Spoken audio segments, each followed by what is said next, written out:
भारतीय वायुसेना की स्थापना का 89वां साल और इस खास मौके पर हिंडन एयरबेस पर भारतीय वायुसेना के जाबाजों ने अपना पराक्रम दिखाया है, शौर्य दिखाया है। इस वक्त हम हिंडन एयरबेस पर मौजूद हैं और यहाँ आपको दिखाना चाहेंगे क्या नज़ारा था, क्या वो वक्त था जब आसमान में लड़ाकू विमान उड़ान भर रहे थे और अपने पराक्रम को वायुवीर दिखा रहे थे। इस वक्त ज़मीन पर जो नज़ारा है, मेरे पीछे आप देख सकते हैं, ये तिरंगा जो ख़ास तौर से तैयार किया गया है खादी के ज़रिए और काफ़ी विशाल ये तिरंगा बनाया गया। एयरफोर्स दिवस पर इस बार दुनिया का सबसे बड़ा तिरंगा यहाँ पर लगाया गया है। कार्यक्रम की थीम आत्मनिर्भर एवं सक्षम है।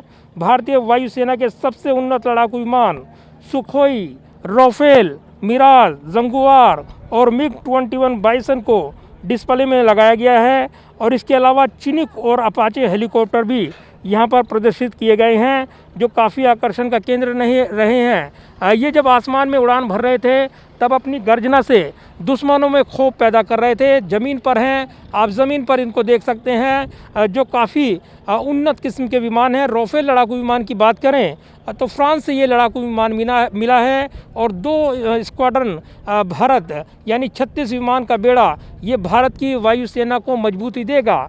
लिहाजा इस एयरफोर्स के इस विमान पर नज़रें लगी थी और काफ़ी लंबी जद्दोजहद के बाद ये भारत आया था। इसके ठीक बगल में जगुआर विमान था जो कि काफ़ी उन्नत किस्म का विमान रहा है और इसने एक दौर में कई लड़ाइयों में भारत को जीत दिलाई है और भारत और पाकिस्तान के बीच जो युद्ध हुआ था उसमें भी अपनी भूमिका महत्वपूर्ण तरीके से निभाई है।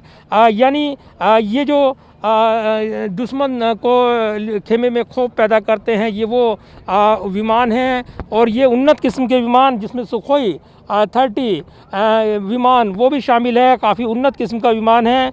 हिंडन एयरबेस पर 1971 के युद्ध में हुए भारत पाकिस्तान युद्ध की विजय गाथा को दर्शाया गया है।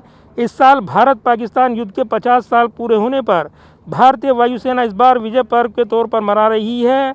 8 अक्टूबर को भारतीय वायुसेना दिवस परेड में 1971 के युद्ध में शामिल स्थानों और लोगों से संबंधित कॉल साइन के साथ फॉर्मेशन दिखाए गए हैं।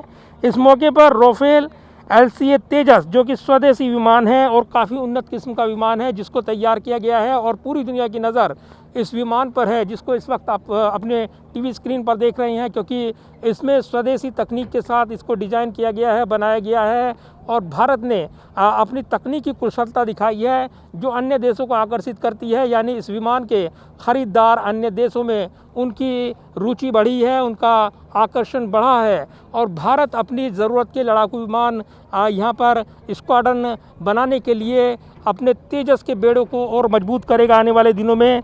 ये पहले ही साफ हुआ है। इस मौके पर हमने देखा है राफेल लड़ाकू विमान ने उड़ान भरी। इसके अलावा जगुआर मिग-29 पुराना हो चुका है। मिराज 2000 की बात करें, ये काफ़ी बड़ा उन्नत किस्म का विमान रहा है मिराज जो इस वक्त ठीक हमारे सामने है और ये लड़ाकू विमान जिसने कारगिल वार में भारत के लिए बड़ी महत्वपूर्ण भूमिका निभाई और अभी बालाकोट एयर स्ट्राइक में हमने देखा मिराज ने जो महत्वपूर्ण भूमिका अदा की थी। लिहाजा इस विमान की विशेष उपयोगिता है। ये डिस्प्ले जो ये विमान है जब ये आसमान में गरज रहे थे अपने एक गर्जना के साथ ये दुश्मन में खौफ पैदा करते हैं और अब ज़मीन पर ये भले ही खामोश दिखाई दे रहे हों लेकिन इनकी युद्ध क्षमता और इनकी जो तकनीकी कौशलता है वो इनको खास बनाती है। और ठीक सामने जो अपाचे हेलीकॉप्टर है जो US से मिला है, ये काफ़ी उन्नत किस्म का हेलीकॉप्टर है और याद होगा आपको एबटाबाद में जब अल-कायदा प्रमुख ओसामा बिन लादेन को मार गिराया गया था तब अपाचे हेलीकॉप्टर की भूमिका पूरी दुनिया को मालूम हुई थी। भारतीय बेड़े में शामिल हुआ और भारतीय वायुसेना को लगातार ये मजबूत कर रहा है। यानी ये जो डिस्प्ले के ज़रिए आपने विमान देखे हैं ये काफ़ी उन्नत किस्म के हैं और इनके ज़रिए भारतीय वायुसेना लगातार मजबूत बनी हुई है और इस मजबूती ताकत और नई धार के साथ आज एक बार फिर दुनिया से रूबरू होते हुए भारतीय वायुसेना ने अपना पराक्रम दिखाया है। साथ ही दुश्मन देशों को आगाह किया है कि अगर टकराओगे तो फिर अंजाम बुरा ही होगा। कैमरामैन विदर्भ के साथ Pradeep Kumar, total news, Hindon airbase, Ghaziabad.